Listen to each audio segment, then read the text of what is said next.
hear this all the time. There are so many updates and tons of community work happening. It's hard to keep up. How do I follow it all? Here is your answer. Listen to the Gutenberg Changelog. Well, hello and welcome to our 16th episode of the Gutenberg Changelog. In today's episode, we will talk about Gutenberg 7.7, the new version of the plugin, WP Block Talk conference, block patterns, and so much more. This sounds exciting. Welcome, everybody. Thanks for joining us today. I'm Birgit Pauli-Hahn, publisher of the Gutenberg Times and owner of Polysystems, a web development company for nonprofits and small businesses. I'm here with my co-host, Mark Urain, designer at Automatic and core contributor to WordPress. How are you today, Mark? You know, Birgit, hello. I am a bit under the weather today. Been coughing and sneezing and sniffling, all that stuff. But I'm excited about today's show with you. I hope you feel better. That's awful. I'm sorry. I know I have a religious talk coming up this weekend, tomorrow actually, and I'm hoping to be tip-top shape by then. But how have you been hanging in there? Yeah, hanging in there. Yeah, we had so many cancellations of WordCamps. So one of the stories today, I'm really happy about that. And other than that, I'm hanging in there. I'm good. I'm a little bit behind on some projects, but the weekend I can catch it up. So, and I'm so glad we are back together on this Gutenberg Changelog and with you, our dear listeners. So speaking of listeners. Yeah, there was a Joffrin Lirio who asked us a question on Twitter. He says, hi, do you know the better way to build archive and taxonomy templates using Gutenberg? This is a great question. Thank you so much for that, Joffrin. It's not in Gutenberg. It's not quite possible yet. I mean, we do have like the latest post block, things of that nature, there's a search block and stuff, but we haven't really explored or solidified the details around the archive pages and these taxonomy templates, but we're exploring that right now. And in Gutenberg on GitHub, if you look up like post blocks, you'll see a lot of these various blocks that we're designing right now, figuring out how they integrate with each other. You'll even see there's a query block. And this query block is about really displaying all your posts. So like on the archive page, basically you would have a page and you'd call it the archive, and that's where you'd put the query block. But everything is a block in Gutenberg. So figuring all that out, how all those translate into blocks, is really a fun experiment for us right now. And interestingly enough, the archive page for our podcast didn't have the information about the podcast, like the links where to subscribe and the description of the podcast. And I put this in there in PHP and recreated it. But then I thought, well, I have this reusable block with all the links to the Spotify and iTunes and that all. And I could just can I use the reusable block? No, you can't. Yeah, it's not working yet, but that's pretty much the use case for that as well, that you can put additional information in your archive page that are blocks. So I'm really looking forward to that. Yeah, Enrique told me that's not working yet.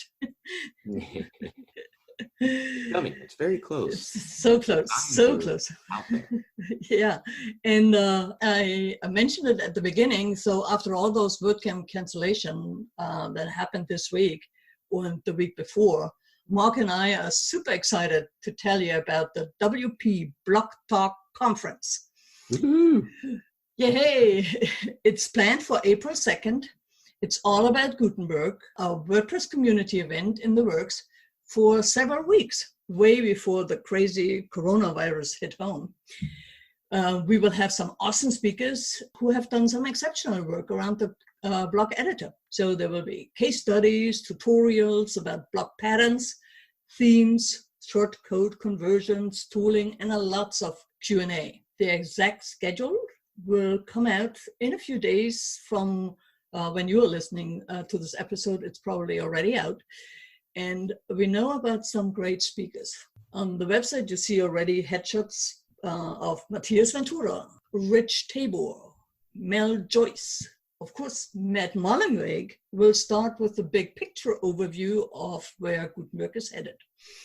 And then we'll hear also from K. Adam White and Rika Sanchez, Tommy Lister, Greg Cholkowski, Bill Erickson, Beth Soderberg, and a lot more. So save the date, block the whole day, see what I did there? April 2, 2020.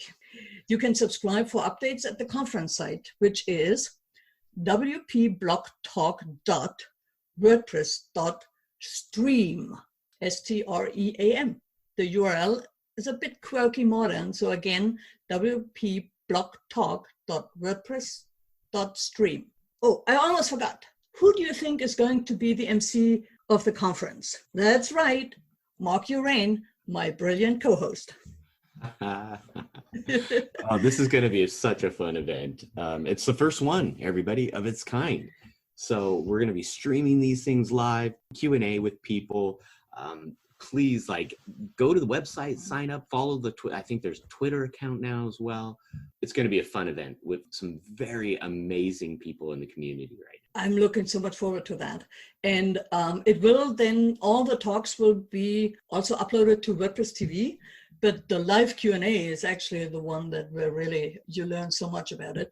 So join us April 2nd. Yeah. And Birgit, I want to thank you so much for all the work you've put into this event. I know you've spent a lot of time helping to plan this. It was a great pleasure. I'm not the only one planning this. There's a whole team around it, and no other than Brian Richards from WordSesh, and is kind of doing the infrastructure and setting that up on the live stream because he has so much experience. So he's the master of ceremony there in the background. Yeah, and then there's Andrea Middleton is on the team, Josepha, Rebecca Collins, Megan Marcel. Yeah, so Selena. Yeah, so it's going to be really cool. All right, so let's see, what else do we have here? So a week before the WP Block Talk conference, so this is going to be happening on March 26th, there's a webinar hosted by WordPress VIP. It's called Build an Enterprise Newsletter in Minutes. WordPress VIP and Gold Agency partner with RT Camp. They'll show you how the Mortgage Bankers Association slashed the time it takes to produce their monthly newsletter from several hours down to 10 minutes. So you learn how the WordPress block editor can speed your time to market, get fresh ideas for building replicable, scalable workflows, study real-life examples of Gutenberg, and participate in a live Q&A with RT Camp's Guten experts. Oh, here it was again, the Gutenberg joke, pun. Love them, love that. So yeah, we'll have the link in the show notes for that webinar as well. Let's see, so that brings us to community contributions. Oh, right, yeah. Munir Kamal is behind Gutenberg Hub, gutenberghub.com. And he released a new site, a library of block patterns at templates.gutenberghub.com. So the templates are all sorted by categories like stats or pricing or logos, testimonial, team.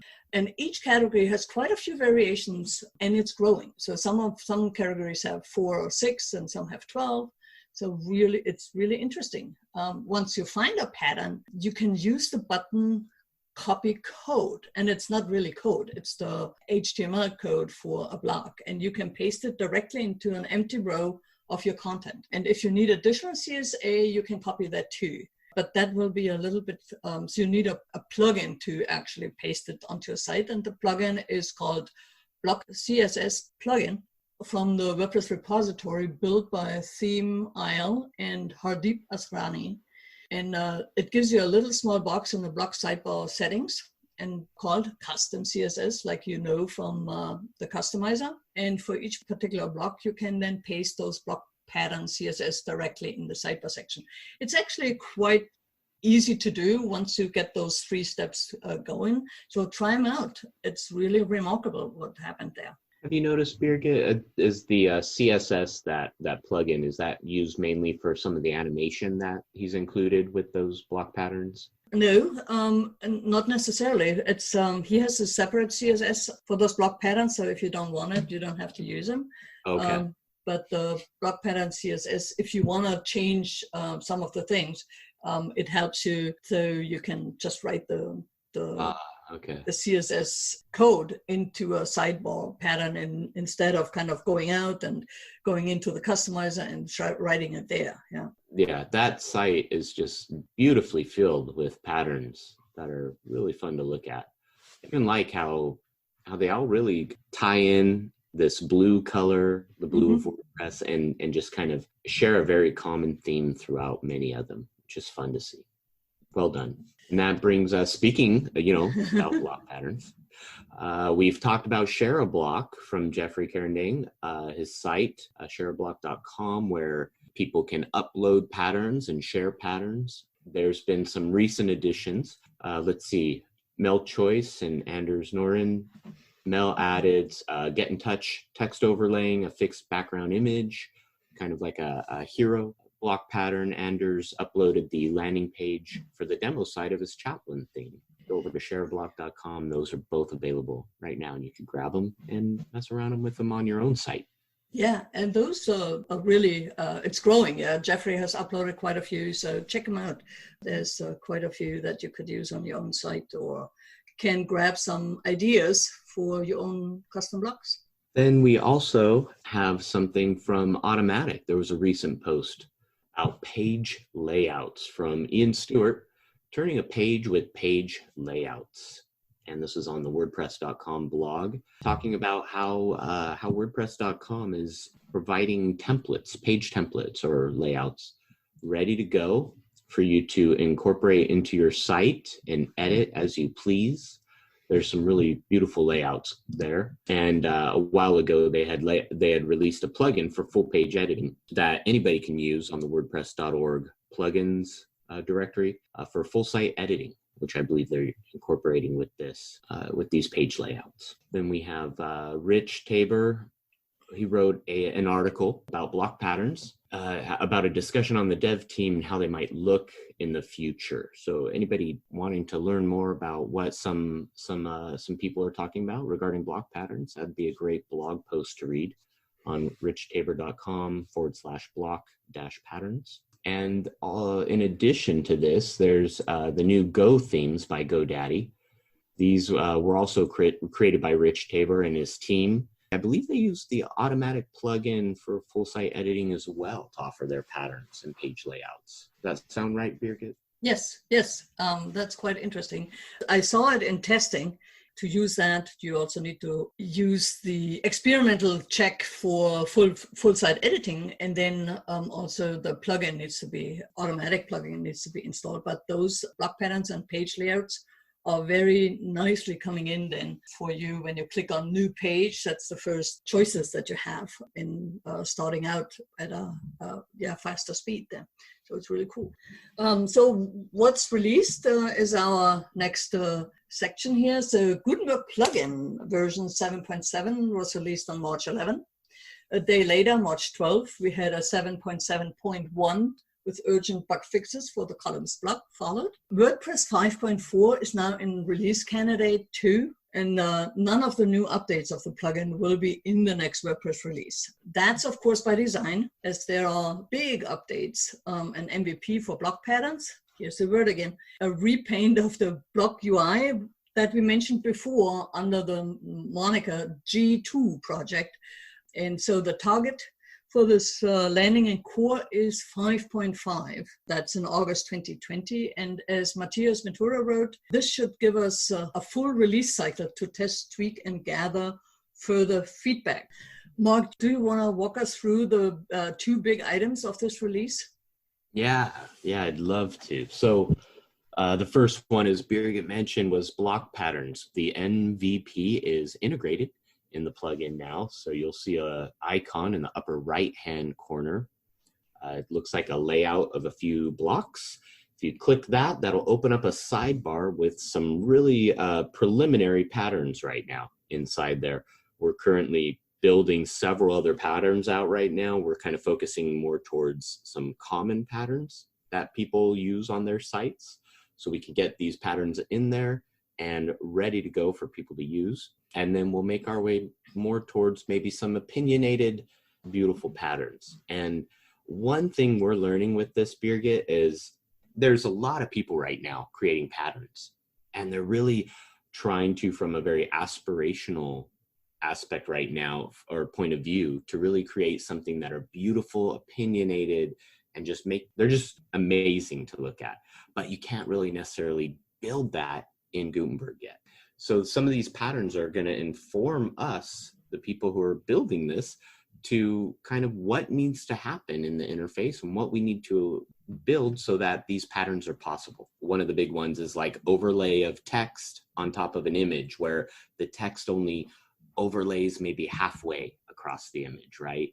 Like, that's a very beautiful pattern, and people like that, but we can't really do that perfectly or easily in Gutenberg. So this block pattern work is coming along really nicely right now. Check it out. Try to add a few patterns, everyone. It's going to be amazing, because also we want to make sure we open this up for people like Jeffrey, people like, let's see, what was Munir Kamal, like, so that they can use the interface in Gutenberg to really share their patterns outward through a plugin or something. Yeah, but block patterns, I think we are not quite sure yet what it all is a page layout block pattern or something like that. But there have been in some of the block collections for quite a while. I know the first one, I think, was Mike McAllister, yeah, and he had some nice block patterns. And then most of the block collections right now in plugins have some kind of pattern. So a lot of them do. Yeah.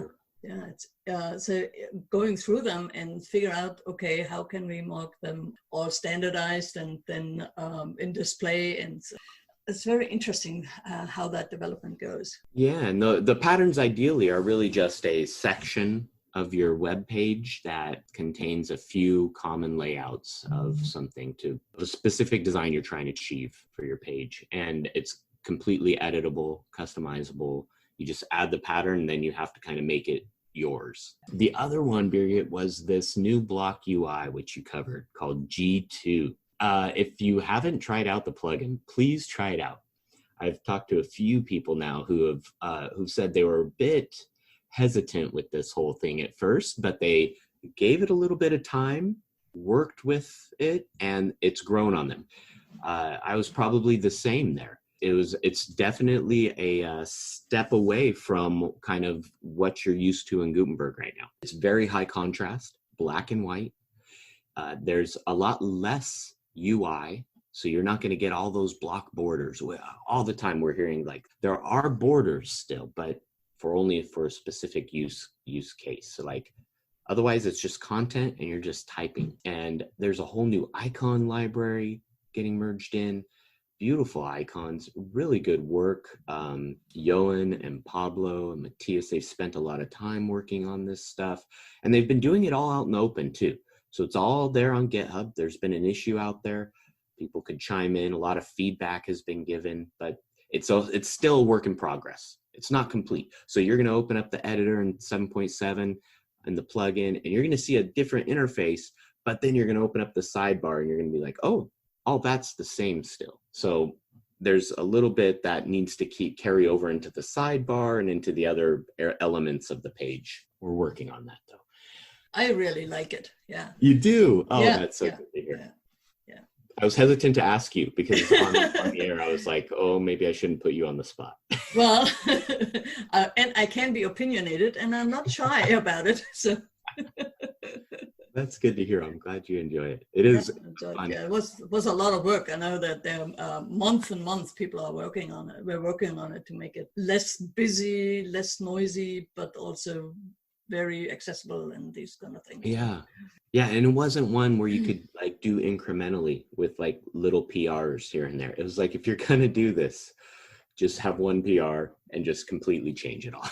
and so and then it branched off into what was called the G3, which was other elements. Yeah. So the UI is in 7.7, the new UI. What else did we have on this docket here? I was just going to add, like, making the editor default to full screen was one that got in there. This has definitely been a conversation in the community, because this this particular default screen was added in prior to the RC2, And was it prior to RC1 or RC2? I already I forgot. think it was RC1. RC2, yeah. RC2, okay. And this was something that Matt Mullenweg has been wanting to get in for some time now. There's been some talk about hosting providers noticing that this was a preferred state. I know WordPress.com, this is like the default state there. And so we got that in. It's going to be in WordPress 5.4. And while I personally find it a better experience because it really minimizes just other like link distractions that are all over. And once I'm in Gutenberg, I kind of want to jump in and start editing, focusing on the content or the layout. I'm really not worried about all the other WP admin stuff. But there are a lot of opinions on the other side as well that are really well thought out and set and mentioned. And so there's definitely been a couple issues we've noticed. So we're working to really make the experience like flow better for the user and help bring that the users into the editor better. Yeah, I also checked in with GoDaddy because I know I read somewhere on the many Slacks that I was that GoDaddy actually makes that the default, and they go one step further, which I like. And I would have thought that would be included is to also enable by default the top toolbar. So a lot of writers told me that when they're in the editing screen, it's all a distraction, when they started writing and then the block toolbar pops up. And so sticking the toolbar on the top is actually a good way to take this out of the eye. And GoDaddy has some great experiences there. They saw that people are distracted with whatever's in the PW admin menu. They don't have to bother with it, but they only do it for new site owners. Yeah, so I think the contention was a little bit more about the users that are now surprised that their settings change when it's in default. And I think it's a minor thing, but it is definitely a surprise when it comes. But as soon as I know how to undo it, they're back to working again. But that's and that default setting really shouldn't affect current users. If your setting is that it's not the full screen setting, it shouldn't affect you unless you're opening your site in a new browser or on a new device, because the setting state is stored in local storage. So that's one of the points of discussion around is really those settings need to be stored in the database to be more persistent so that the people have the same experience regardless of device or browser. That's certainly a broader discussion, because those also the guides to come up. Yeah, if you change your browser, the new user guides pop up again, although you have been using it for quite a while because you changed your browser. So yeah, putting the default settings of screen options and preferences should probably be in a user meta table or something like that. Yeah, I think so too. Yeah. And then in addition to that, if you open up the block inserter, or the block library in the upper left-hand corner of Gutenberg, now you'll see that the modal or the screen is full height of the inserter now, or of the monitor. And that's in preparation of some of the new designs coming out where we're going to eventually bring the block patterns into that inserter and kind of merge them together. So you can add both blocks and block patterns right from that one area. Yeah, that's awesome. And if you follow some of the GitHub issues around that, you will see some designs where that happens. And I think Rich Trebo also had it in there in his article that we will link to in our show notes, of course. So what else is in 7.7 and 7.71? There were a lot of bug fixes, 26 of them. There were accessibility fixes for the image gallery and the top toolbar tab order, as well as for the SVG icons. The column block, as mentioned, got quite a few more bug fixes, and so did the media plus text block and the latest post block. I'm going to chime in about that column block. Yeah. And I believe it's merged in. I haven't checked just recently. But if you ever use the column block, you had 3 columns, you'd set the width for one column, right? And then you'd go and you'd set the width maybe on the last column and then you come to the middle, set the, like as soon as you start setting the width on multiple columns, it starts changing the width on the other columns that you already set a width on, which has always been an issue and really a problem. That's been resolved, if I'm right. And I think it is merged into 7.7 here. So yeah, that's awesome. It's a lot better. It should be persistent with the user settings now. Oh, good. Yeah, the social block. I'm so sorry. I did a bunch of tests, usability tests on the column block in January, and I just recently posted about it on the Make Test blog. So if anybody's interested in seeing how people use the column block and get around, those tests were really eye-opening. Basically, to even find the width for an individual column was impossible for almost all the users who tried. So yeah, I can imagine. Yeah, that's definitely eye-opening. So continuing with the bug fixes, there was also bugs fixed with the social block, and then quite a few browser-related fixes for issues in Safari, Firefox, IE 11, and Edge, and their users will be grateful.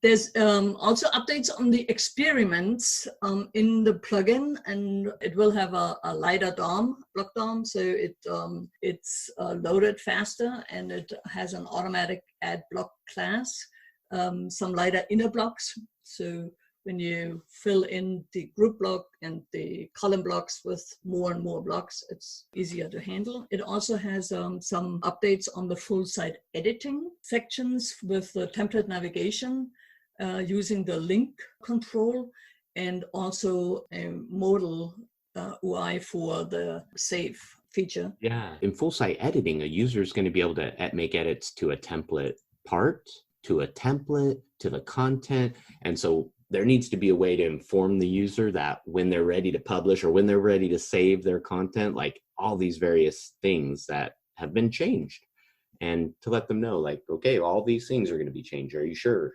Okay. Yeah, that certainly helpful, but I think also there is quite a few user interface work to be done for that. Definitely. Yeah, that's why it's still under experiments, right? Yeah.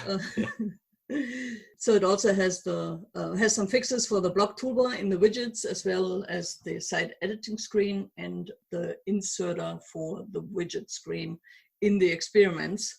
That has been a little bit fallen off the radar a bit to make the widgets work, because they are refactoring. I understood that part of it. All right, so that was about bug fixes and experiments in Gutenberg 7.7. What else?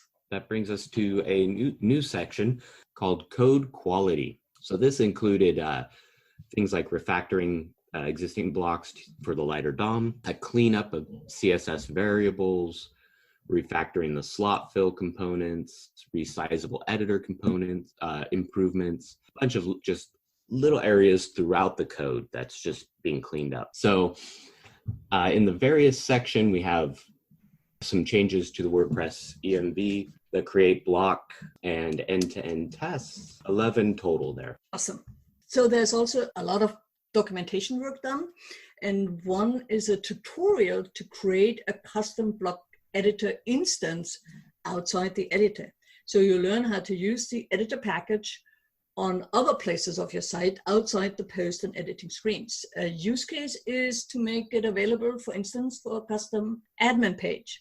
Or what I have been thinking about is a dashboard widget for the welcome screen, replacing the quick post widget. So the tutorial was created by Dave Smith, and it was just now migrated over to the WordPress repository and put into the documentation for developers. Also created was a new section called Gutenberg as a platform. And it initially only has links to components and scripts, but it's a good place for additional documentation, especially around using those packages. And the first tutorial in that section is the custom block editor instance tutorial. Yeah, and it's when you go to developers.wordpress.org, block editor, and then click on developers, go all the way down to the Gutenberg as a platform, and then you find it. Of course, we will put a link into the show notes. That was everything from what we want to talk about from the plugin that we found interesting.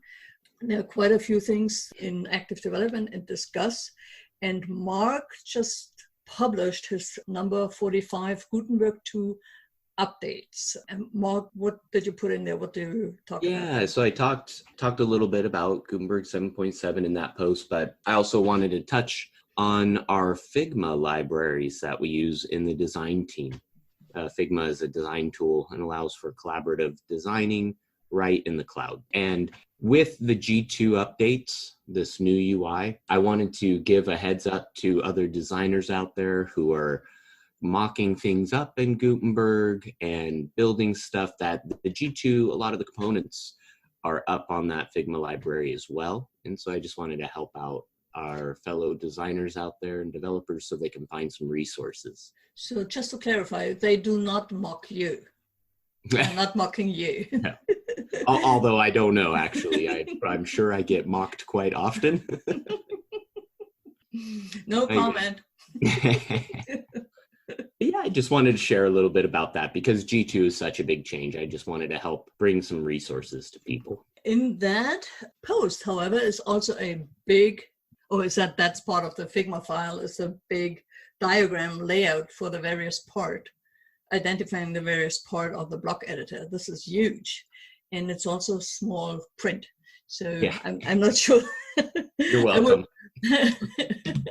I would love to bring this into documents also for the end users because it lays everything out quite nicely. But in that size, I need to think about it, how I get it in there. So if you have an idea, Mark, I'd be happy to listen to it.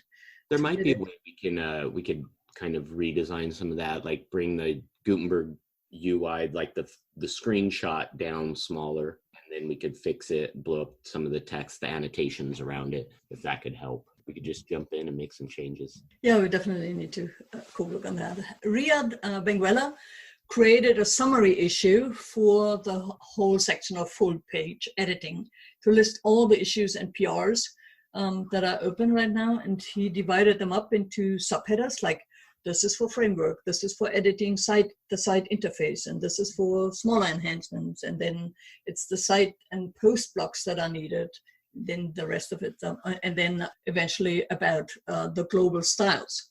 It's a great way to catch up on all the full site editing work that it's being done and all the issues that are out there. They need always a lot of opinions, so it would be helpful if your listeners kind of go there and chime in and check it out and see if you can form an opinion and make it heard. Definitely. That list is very helpful for anybody just kind of looking through to see what are the next tasks. So we are at the end, almost at the end. Before I ended, I wanted to remind everyone, April 2nd, 2020, WP Talk Conference.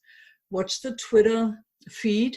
The hashtag is WP Block Talk for the announcements.